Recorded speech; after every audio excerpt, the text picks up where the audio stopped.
Assalamualaikum warahmatullahi wabarakatuh.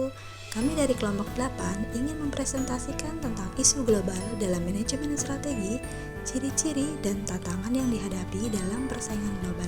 Izinkan kami untuk memperkenalkan diri. Saya Delia Nurindasari dan saya bersama partner saya bernama Pranmuditya Dwi Ambarwati.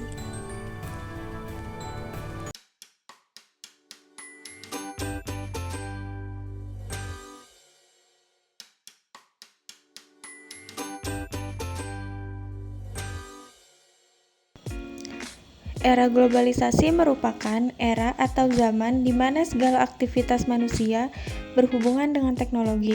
Pada zaman ini, banyak sekali perkembangan, khususnya di bidang teknologi, memiliki bisnis di era globalisasi, hadir dengan banyak peluang, bahaya, tantangan, dan keuntungan.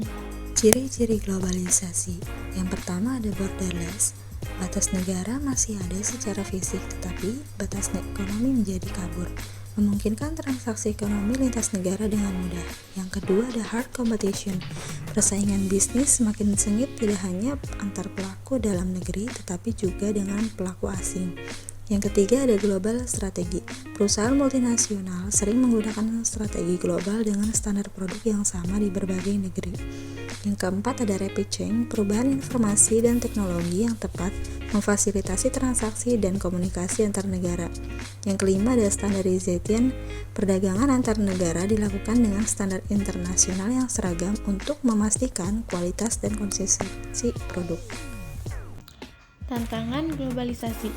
Yang pertama ada perubahan politik, integrasi politik dan ekonomi melalui perjanjian seperti NAFTA dan Uni Eropa memudahkan perdagangan dan investasi, serta membuka pasar baru dengan mengurangi hambatan ekonomi dan privatisasi industri di negara-negara bekas komunis.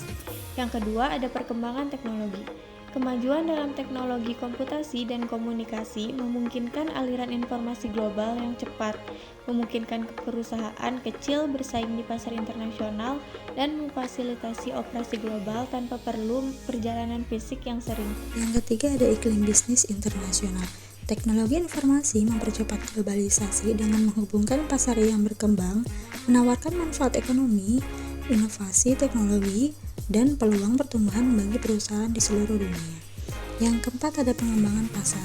Globalisasi menciptakan konsumen dengan karakteristik serupa di seluruh dunia, memungkinkan perusahaan memperluas pasar secara internasional, meningkatkan penjualan dan mencapai keuntungan yang lebih besar dibandingkan hanya fokus pada pasar domestik. Yang kelima ada pengeluaran. Globalisasi mendorong perusahaan untuk berinvestasi dalam inovasi dan memanfaatkan skala ekonomi dengan memproduksi di negara-negara dengan biaya lebih rendah untuk tetap kompetitif secara global dan mengurangi biaya operasional. Yang keenam ada kompetisi. Untuk mempertahankan keunggulan kompetitif, perusahaan berkompetisi di pasar internasional dan menghindari dominasi pesaing di pasar domestik, memperluas jangkauan mereka secara global untuk mengatasi persaingan. Contoh perubahan yang terjadi. Yang pertama, ada kekuasaan ada di tangan konsumen. Yang kedua, batas zona bukan masalah utama. Yang ketiga, tidak perlu produksi skala besar. Yang keempat, riset dan pengembangan ekonomi yang cepat dan efisien. Yang kelima, penekanan semakin ditempatkan pada kualitas dan kuantitas produk. Yang keenam, kepekaan konsumen terhadap harga dan kualitas terus meningkat. Dampak globalisasi. Yang pertama, pertumbuhan ekonomi. Teknologi informasi dan komunikasi ekonomi mempercepat pembangunan ekonomi melalui internet dan aplikasi digital, meningkatkan investasi dan produktivitas. Yang kedua, inovasi teknologi.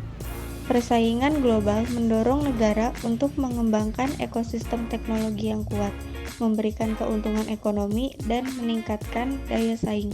Yang ketiga, regulasi dan kepercayaan. Regulasi yang mendukung inovasi mempercepat perkembangan ekonomi digital, sementara kepercayaan pengguna terhadap teknologi mendorong adopsi yang lebih luas. Yang keempat, percepatan infrastruktur. Teknologi seperti Big Data meningkatkan efisiensi dalam pembangunan dan pengelolaan infrastruktur, mendukung pertumbuhan ekonomi dan kesejahteraan masyarakat. Kesimpulan dari presentasi ini, era digital dan globalisasi mempermudah arus barang, jasa, dan manusia, serta didukung oleh perkembangan teknologi informasi yang pesat. Meskipun ini membawa kemajuan ekonomi dan sosial, ada kekhawatiran dan tantangan yang perlu diatasi untuk memastikan perkembangan yang inklusif dan berkelanjutan. Oke, sekian presentasi dari kelompok 8. Kami akhiri, kurang lebihnya mohon maaf. Wassalamualaikum warahmatullahi wabarakatuh.